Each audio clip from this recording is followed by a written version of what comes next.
Welcome to the webinar, Tech Innovation in 2024. My name is Anthony Schiavo. I am delighted to be here today, and I'm joined by my colleagues, Kristen Marshall, Associate Research Director, Josh Hadlin, PhD, Research Director, Chris Robinson, Senior Director, and Ian Reinhardt, the Associate Research Director. We are going to be talking about the themes and technologies to monitor in the coming year. So just a few quick notes. We will be sending around the slides, and if there are any questions, you can put them in the questions box. We'll have some time to answer questions at the end, but if we don't get to your question, we will follow up by email. So with that, let's get started. I want to highlight some of the key themes from the last year. The first big one that really stands out to me is finance and financials. We had, of course, in the innovation space, the collapse of Silicon Valley Bank, the sort of very startup-oriented organization. This has had a major impact on startup financing, and particularly the availability of things like venture debt has really been restricted this year. So it's been quite a challenging year. You combine this with increasing interest rates to combat inflation, and you have a much harsher environment overall for startups than you did in 2022 or 2021, which were really significant bubbles for startup funding. Of course, the biggest story from 2023 was the explosion of interest in AI, which has been sort of most captured by the company OpenAI, whose CEO, Sam Altman, you see here. We saw with the release of ChatGPT a huge level of consumer and public awareness of AI. In addition, a really accelerating adoption by large businesses. But there's still a lot of open questions around the use of AI, whether the systems are secure, whether they're going to continue to improve to the same degree that they improved in the last year. So we're really probably at the peak of the hype cycle right now when it comes to AI. And the last big theme for 2023 was policy. We saw the impacts of a lot of important pieces of public policy. You can see Joe Biden here, President of the United States of America, signing the Inflation Reduction Act. We really began to see the impact of those types of acts this year, billions of dollars being poured into the sustainable economy.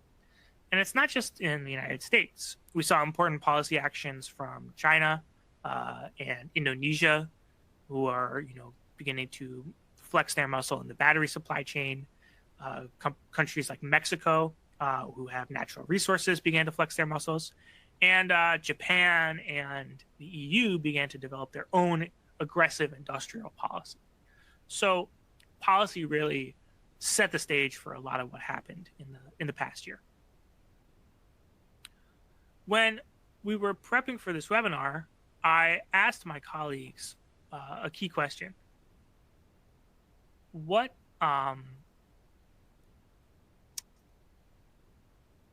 we go.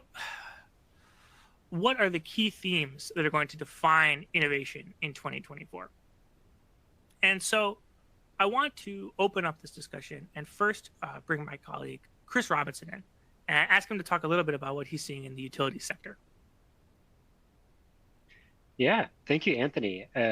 So when we look at the utility sector, thinking about electricity, I think it's worth first noting its importance in energy transition. Many other industries and other sectors, thinking of transportation, for example, they are decarbonizing by electrifying. And of course, that puts a tremendous strain on the grid, not only to provide that power, but to provide that power with a low carbon intensity.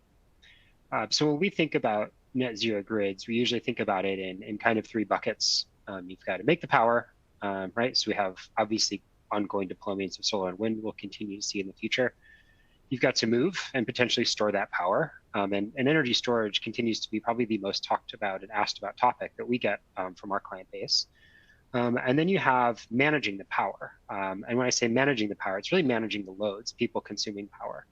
And of those three buckets, I think in 2024, we're going to see the most amount of activity in load management. And that's for a few reasons. One, you ended that 2023 review talking about policy. Policy is certainly part of that. Here in the US, FERC 2222 essentially opened up wholesale markets to DERs in locations that they weren't already. So from a market perspective, a lot of distributed energy resources can now actually participate in those markets, which is an important kind of stepping stone for that. But beyond that, really, it becomes important as you can focus all of your innovation efforts in the world on making and managing low carbon power. But at the end of the day, we're talking about intermittent renewables, they're variable, and having the ability to manage loads on the grid is really a critical feature in being able to reduce the amount of storage, right, or the amount of transmission you might need. And those are incredibly difficult projects to build, especially transmission lines. So that's why we expect really in 2024 to see more emphasis placed on load management in the grid. So you called out a couple of technologies here, batteries, you mentioned potentially thermal storage, other forms of energy storage as well. How much is this a technology development question versus a policy question to really support the deployment of those grid storage technologies? And where do you expect to see the emphasis in 2024? Mm-hmm. Well, I think you make a good observation in that enabling behind the meter flexibility, it's not a technology problem, right? I mean, it's more of a markets and kind of policy and regulations challenge. But certainly where technology enters the fray is really the load side, right? So what are the loads that are going to be controlled and managed? So that is, I think, where we'll see the most technology innovation. That's maybe a little bit tangential from unlocking behind the meter flexibility. But to give you one example, vehicle to grid is probably the biggest opportunity in load management, really in the history of the grid thus far. You can do some pretty easy back of the envelope math and realize that with the fleet of EVs expected to be on the road, you're talking about potential capacity that rivals the grid capacity itself, right? Of course, they don't have enough chargers to actually unlock that. But from a market perspective, we're seeing Ford and Nissan put bidirectional charging capable vehicles on the market. Well, pretty much every other major manufacturer, GM, Hyundai, Volkswagen has made some really serious commitments to do so. They're partnering with companies like Wallbox and Fermata. So we're starting to see some of those chargers actually be deployed in the market. So that's part of the reason that we think really 2024 is going to be a year where load management is focused on is just simply from vehicle to grid alone. And really the fact that the cars are coming out, the chargers are coming out, and kind of the market is kind of evolving to actually allow that capacity to participate in those markets and provide that flexibility. You've talked a lot about flexibility, but one technology got a lot of shine in 2023 that's sort of the opposite, base load power. And that's, of course, conventional nuclear, as well as some of the more advanced approaches to nuclear. And even, I should mention, fusion had some really exciting announcements as well. So what's your view on nuclear? Where are you seeing the things, and what are you expecting for 2024? Mm-hmm. Yeah, I think 2023 was probably the year we really saw a resurgence in nuclear on a few fronts. Obviously there's still kind of spillover excitement from late 2022 when the first kind of net energy gain fusion reaction was produced, and then subsequent records were broken, I think, in the summer as well. So we've seen some interest in fusion, but the reality is when we talk about nuclear, it's really a matter of what governments want. If they don't want nuclear, it won't be built, it will be decommissioned. If they want nuclear, it will be built, and we might see the life extended of some planned decommissions. And really, we've seen the pendulum swing much more toward the latter of those two. Some countries, most notably Japan, is now not only restarting mothballed reactors, but they're thinking about adding new reactor capacity. From a funding perspective, we saw a lot of funding go toward, SMR and fusion, though certainly the NuScale news toward the end of last year put a little bit of a dent in some of the enthusiasm for SMR. So I think, looking toward the future, continue to keep a pulse on what governments are supporting. Fusion is probably going to be too late to make an impact in the energy transition. We're still looking at best, 20, 30-year timeline for that, after which we will have presumably, gotten pretty close to reaching net zero already. But something like SMR might have a bit of a window of opportunity, 10 years from now to participate in meaningful emissions reductions. All right. Well, sticking with you, Chris, I'm going to ask you to change tacks a little bit and share your expectations for the oil and gas space. Uh, what's going to be happening in 2024? Yeah, I think we'll see a continuation of some of the trends we saw emerging, especially in the second half of the year. The main one, which is not necessarily restricted just to oil and gas, but is certainly very present for oil and gas, is really balancing competing priorities of investors that invest in oil and gas companies expecting pretty consistent returns and growth, right?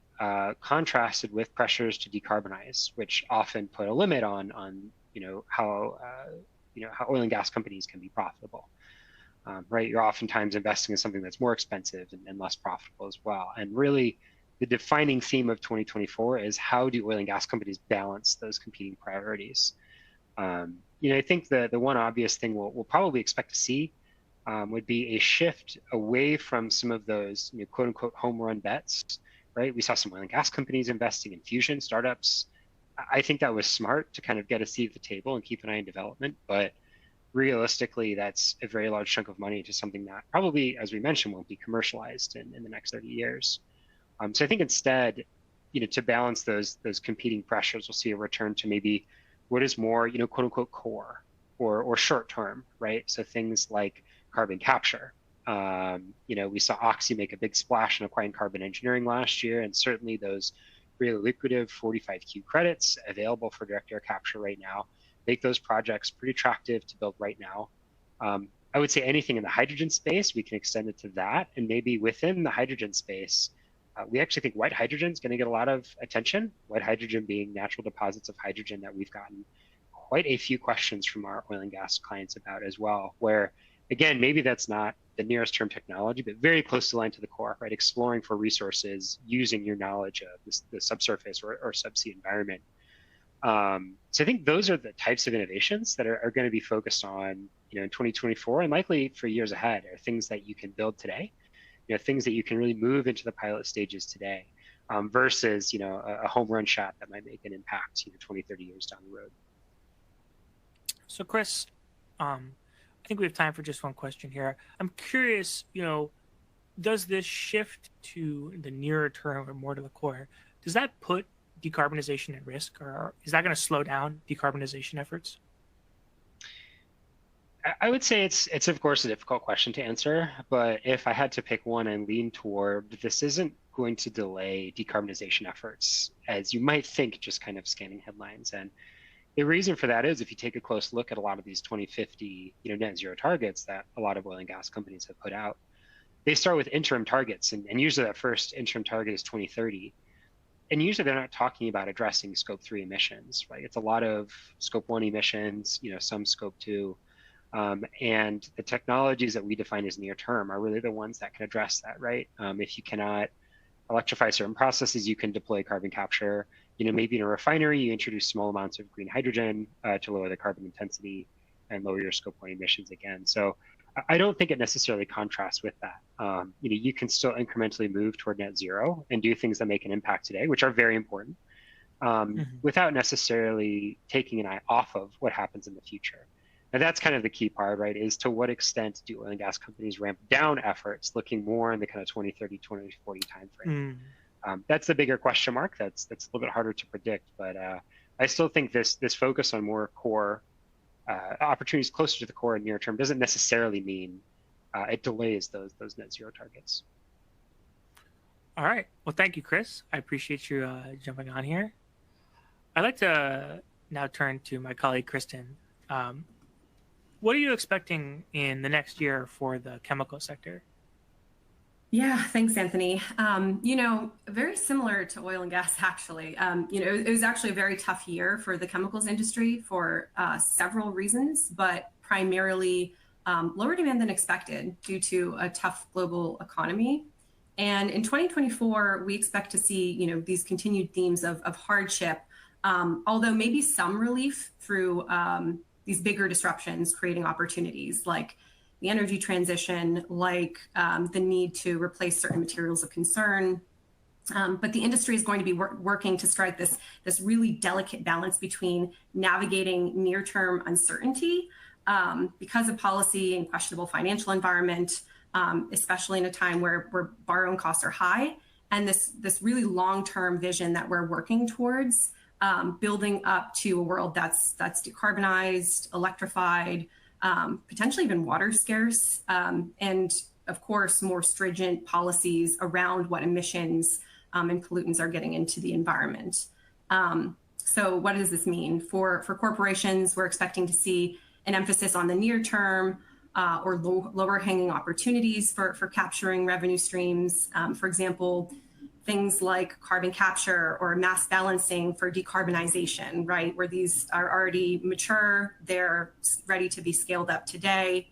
A good example of this that we saw last year was with Shell Chemical taking this mass balance approach, right? So replacing some of the carbons that it's putting into its process with renewable hydrocarbons, and working with Shell to help supply it low carbon surfactants. So Shell can capture a deal and use existing assets in order to help a customer to address its scope 3 emissions.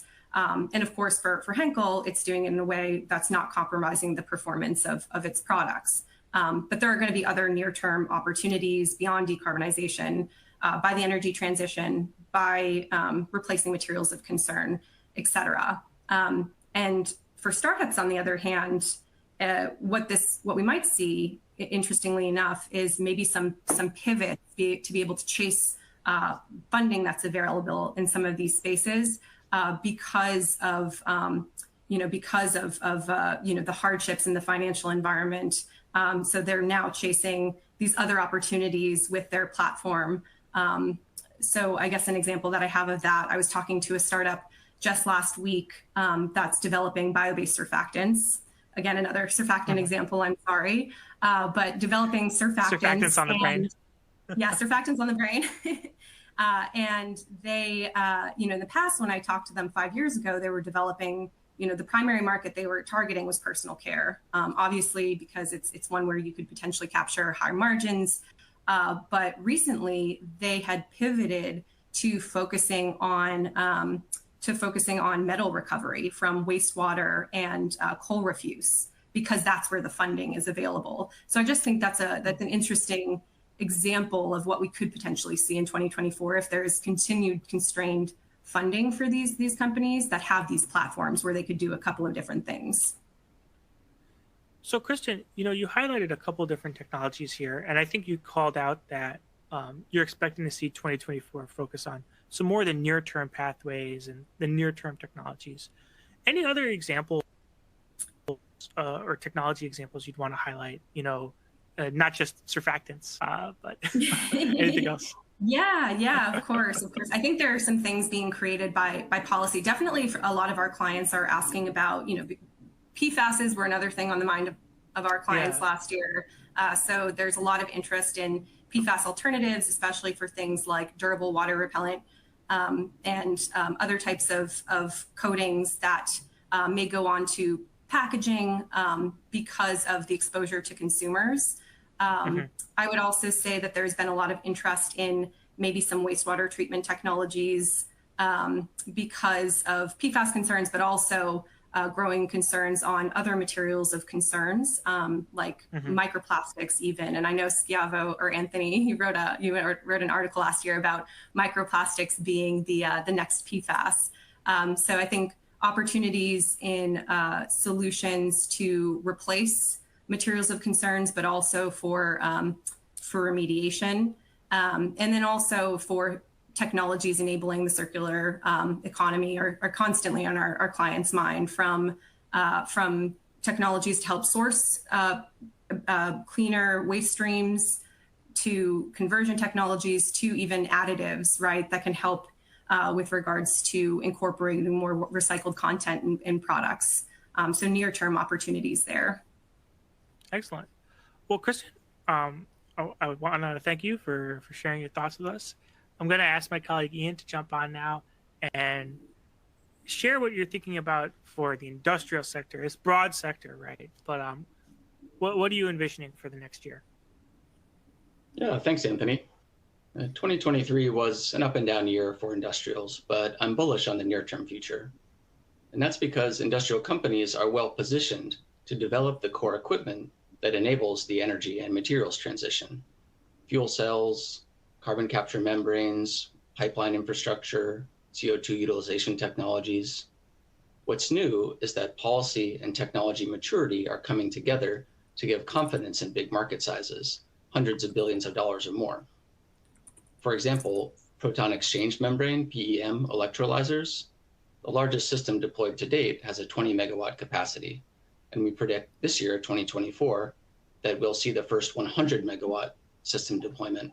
So a fivefold increase in the capacity of a PEM electrolyzer system. Similarly, the critical material supply chain is a nexus of innovation and competition. Policies like the IRA are driving investment in technology development to address supply chain security. How can we extract critical minerals in a more sustainable way from domestic sources? And that's more circular pathways as well. EV battery recycling will increase significantly this year, and we'll see more exotic approaches gain traction, like Novion Magnetics technology for recycling rare earth materials from e-waste. And I thought Kristen's example directly ties in here too, bioleaching, finding more exotic approaches to get the most valuable materials out of what could be considered industrial wastes. So with the right partnerships, industrial companies can seize these big emerging markets in the materials transition. You know, you called out these big markets and, you know, some predictions of scale up here, right? Electrolyzers, a couple other technologies, but we've seen that, you know, scale up is obviously really challenging. It's this place where a lot of companies ultimately end up failing. So how are you thinking about the risks to scale up, or whether that's technology risks or other risks? You know, how are you thinking about that, or how confident are you that this is going to happen in 2024? Yeah, in some ways, it's a similar approach to technical risk, to moving from lab to pilot, demonstration scale, commercial scale. But what's a little bit different in the current environment is that there's a lot more public support for the strategic technology areas. And that includes a lot of the technologies around the energy transition. So governments are willing to put forward soft loans to make these first-of-a-kind deployments less of a financial risk for the corporations that are deploying them. And that makes a big difference. There's also R&D funding from the very earliest stages from governments in these strategic technology areas. And a lot of governments want to promote national champions. You see that all over the world, from Japan, Korea, China, even Middle East, promoting its AI development. A company like Falcons.ai doing a lot for the industry. And so with a little bit of a push from governments, I think that we've slightly reduced the risk to scaling up, going from the pilot to full commercial deployment. You talked about a lot of government support there, and obviously government is a really big positive driver in this space. But it's also, you know, the geopolitical angle can be a risk as well, and I think we've seen some geopolitical tensions, U.S. and China come to mind, but there's others as well. How are you thinking about the risks from geopolitics, and what are you expecting in this year going forward from that perspective? Mm-hmm. Yeah, that's a fair question. I think some companies will inevitably get caught out by surprises, but it's a double-edged sword. You could say that necessity is the mother of invention. So for areas or countries that are a little more resource constrained, they're going to be seeking these new technologies as a way to solve the supply chain puzzle for themselves. Direct lithium extraction, that's a good example where it's not just the lithium triangle down in South America that is now looking to develop resources. We've seen a lot of investment in the United States. Company like Summit Nanotech developing a real technology differentiator, being able to use less energy and water to get lithium from what could be thought of as lower quality sources. All right. Well, Ian, thank you so much for sharing with us. And now I'd like to bring on my colleague Josh Haslin. Josh, you're responsible for our consumer tech area. What is the consumer tech space going to look like in the year 2024? Yeah, and so you see, first word in the topic sentence here is urgency, and so 2024 is going to be urgency around innovation.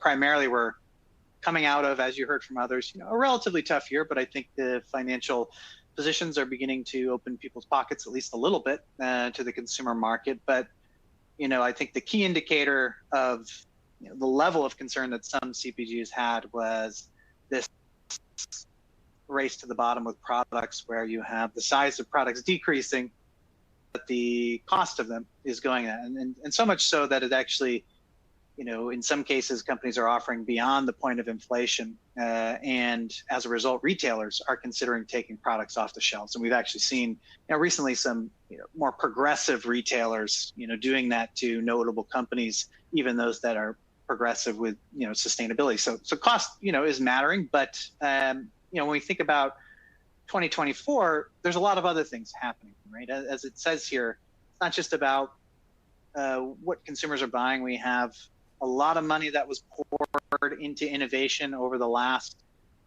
we'll call it the COVID period. A lot of money came into the agri-food, CPG sector, pushing a lot of things forward. Some of that tech has turned into, or funding has turned into interesting solutions. And we're beginning to see some of those bear fruit. But in addition to that, we have the alignment of the promises company making. It's 2025 coming right around the corner. So that means we only have, over 5 years to hit promises that were made. And on top of that, there's a lot of policies moving. And Kristen, others have spoke to, whether it's materials of concern on lists or other things moving forward that, those are forcing the hand in a lot of cases. So maybe that happens, beyond the pace of innovation, or perhaps markets not quite ready, but you still need to try to align those. So there's a lot of things coming together that are forcing companies to really begin to, again, prioritize innovation, I think, more than ever. And we'll actually probably see a lot of companies enter innovation that haven't classically done that. What does it look like? Looks like two key areas, I think. First and foremost, for CPG, it's always about more rapid, more accurate innovation, right? So we can fail fast, but it's important to keep doing that more accurately so you continue to deliver that business impact faster. And what I expect to see actually in 2024 is some interesting changes here, where we see a lot of tech coming from the consumer health sector. So whether anything that can help you understand in an unbiased way consumer perception or consumer experience, right? And that could be everything from the smartwatches we have to more advanced tech that helps you, for instance, understand flavors. Companies like TasteWise that are out there helping clients to say, this flavor should align to these types of consumers, right? And you can actually begin to do that. So we're seeing a lot of that disparate data come together, but all fueled by this unbiased are perceiving. Now, on top of that, I brought up the delayed promises, advancing policy. With all the money that has come into the sector, I think there is a lot of opportunity to jump onto innovations that have been able to scale and get those partnerships moving before they get taken up, so that you can both move the needle with policy while hitting your promises, right, and not giving up innovations to your competitors. And I think one that I saw recently was a partnership between Tyson Foods and an insect producer, Products. And it's pretty rare that we get a partnership that's planning to really become integrated. So a joint venture and really, creating that joint venture. And in this case, the opportunity is very circular in that Tyson's providing all of its waste from livestock production, providing that to this insect producer, their working success, and then producing a protein source, a fat source, even a chitin source that could be placed into markets, including their own production supply chain. So, it's really among the first true integrations I think that we've seen, but it's, really exciting and shows I'm not saying those opportunities are everywhere, but it shows that those opportunities are becoming available and really allow you to hit a number of these factors at once, right? In this case, lower the bar for sustainability for livestock production, show circularity, and also potentially even create some new business units. We think about chitin and things like that that have, as a bioorganic compound that can be used in a lot of different things. Maybe a new market for them as well. So a lot of really interesting things coming, and again, urgency. Urgency. Well, urgency is the word of the day here. And in the interest of time, I'm going to urgently move us along. I want to quickly highlight, just from a very high level, we really see open innovation, I think, shifting to more of a shared innovation model. And what I mean by that is, in the innovation space, moving from a focus on early stage development, a focus on startups, to the more scale stage development. We've heard consistently from Josh, from Kristen, from Chris, that scale up is becoming a real priority, and that interest rates means that companies are not going to get as much of a free ride from VC money as they used to be able to.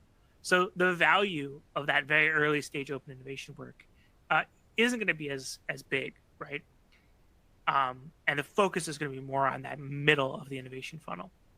At the same time, though, I think there's going to be some challenges, as in shared innovation, it's really about coming together, building a roadmap, and working with your value chain to reduce your risk of launching a product. That is great in sectors where you have leading companies who can really drive things, or where there's a lot of alignment in the sector. But spaces like industrials, cement, steel, I think it's going to be a lot more challenging. And the geopolitical elements, the tension, can also disrupt these efforts to sort of coordinate this shared innovation model as well. So this is going to be a challenging but important trend to look out for this year. I just want to leave you with a few key takeaways, kind of synthesizing from what we've heard from the group today. One, 2023 was challenging, and we expect those challenges to continue. A combination of factors, macroeconomic and industry-specific, made things really tough. And in general, companies are going to have to execute on the sustainable transition while keeping their budget, relatively slim. I think we're going to see more of a split, an intensification of companies splitting up and refocusing as those core technologies become, part of maybe a core business company, and those really long-term ventures or novel businesses get moved into a different company. Again, with the goal of managing risk, trying to do this transition in the most cost-effective way possible. And I think things are getting real. It's getting seriously real. We heard from Josh that timelines are really tight. There's high urgency. And even as companies are refocusing back on their core businesses, as Chris mentioned, it's not necessarily going to delay the sustainable transition, but it could really intensify it. However, I think there are risks here. Risks, for backlash, being accused of greenwashing, a really broad range of risks, that come with this, as these timelines come closer and as these deadlines come closer to make this sustainable transition work. So we're really looking out for that backlash in 2024. All right, I want to thank you. I want to highlight our upcoming webinars, and I want to invite all of my co-presenters back on video. We do have a little bit of time for questions, and we do have a couple questions coming in. Again, remember, you can put your questions in the Q&A box. We will answer them by email if we don't get to them live on this webinar. So the first question that came in here is about AI, and I'll paraphrase a little bit, but we mentioned AI last year. But what do we think about AI for the coming year, and how do we think AI is going to really, change or drive impact? I'll say, from my perspective, because I'm doing a lot of AI research, I expect that it's going to be a bit of disillusionment this year about AI. I don't think it's going to improve, the way we saw it improve last year. It's very expensive. The costs are beginning to mount. We don't really have good business models to support AI just yet, and also people's expectations are literally sky high. So there's going to be disappointment and there's going to be disillusionment. But don't mistake that for a lack of progress or a lack of real value, because we really do see AI can impact innovation in particular, but a really wide range of different industries. And we have a whole webinar on this generative AI on January 25th, so you can join there. But to my colleagues, any comments on AI or how you see AI evolving in your specific fields? Yeah, absolutely. And I agree with you. Thanks. I think you can hear me now. But yeah, no, I agree with you that, I think there will be some disappointment because there's always these high expectations, but not to mistake that for the fact that AI won't have any impact at all. I think we're already starting to see its impact in the chemicals industry. And I think like one of my favorite examples of its potential use is in new applications discovery, especially for finding markets for existing products. Right? There's a great kind of case study that came out last year on Mitsui Chemicals and how it's working with IBM Japan and generative AI to accelerate applications discovery by using patents, SMS text, and a directory of its own products. And I think in the past it has been working with IBM Watson for some time. A great example is evaluating SMS text to discover a musty smell in the local railway that led to selling of antifungal products. But with the use of generative AI, that's going to just enhance its abilities to discover new applications. And so I think that's an interesting way it's being used. But of course, it's going to be used for things like materials informatics and actual R&D stuff. But I think applications discovery right now is one of the things that the industry needs help with, given some of its demand challenges. So yeah, absolutely. Any other comments on AI? We have a couple more questions coming in. Go ahead, Chris. I think from the I'll just energy put a quick side one in. Anthony, go ahead, you should Chris. go first here. Chris, go. Chris, I'm calling on you. I think from the energy side, AI won't solve the energy transition. There's certainly certain pockets where we can do things better with AI. See a lot of applications in grid management, and certainly if you're a utility with retail-facing operations, there's a lot of customer service opportunities. I think that can be leveraged there. But when we're talking about moving people and things and building buildings out of steel and concrete, there's really no solution that AI can provide there. So from an energy transition standpoint, I think there's some ways it can make it better. But AI will really fundamentally solve a lot of the problems. So I think I do agree with Anthony. I think a lot of the hype and excitement around AI within the energy space probably will trail down a little bit. Josh? Yeah, just to add a final note here, I think we've already heard, from everybody, AI is great for connecting information and bringing information and getting some basic insights from that. But the quality of information, right, and the quality of insights really depends on the information you have. We see a lot of momentum right now in the consumer health space, trying to take information, right? So all of the academic literature that's out there, pull that together and figure out how well do you really understand your ability to achieve an outcome, ability to achieve a test. So what's that scientific rigor that's out there? I think there's a big step to be made there. I think the challenge, that these companies have, and we're already seeing this, for instance, in personalized nutrition. There's a new story every day about another partnership for personalized nutrition. But the question is, how sound is that information when you get into the minutia of the diversity of individuals out there? So these companies are going to be beginning to invest in it. I think they'll be challenged by, as we said, the availability of investment. It's not the same Wild West we had before. So you really have to be convincing to get that money. Okay, we've got one last question here, and maybe Ian, this is one for you to comment on. We talked about VC investing and generally speaking, being down and with interest rates being up. How do you think that's going to impact, the sustainable transition or the space overall?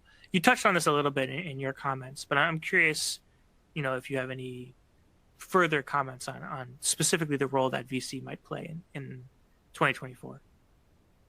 Yeah, sure. Happy to share from the perspective of industrials first. Actually, 2023 was a fine year.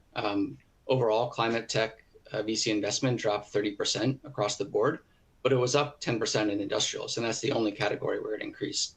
So I can read a few things. I mentioned the policy there, but it was also a case where it had been a little bit underappreciated in the past, and as worldwide, we began to see really how much industrials can make a positive impact on climate change.